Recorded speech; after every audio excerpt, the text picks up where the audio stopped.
How to find saved videos on YouTube. Hi everyone, welcome to the channel. This is Rose and I'm here to guide you on how to find saved videos on YouTube.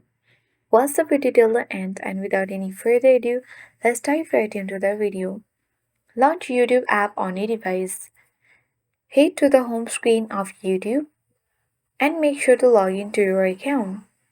Now tap profile icon at bottom right corner of the screen and then go to the section of playlist. Select view all and then tap on the liked videos, or you can also select watch later. So these are all the saved videos on YouTube that are added to the playlist of watch later.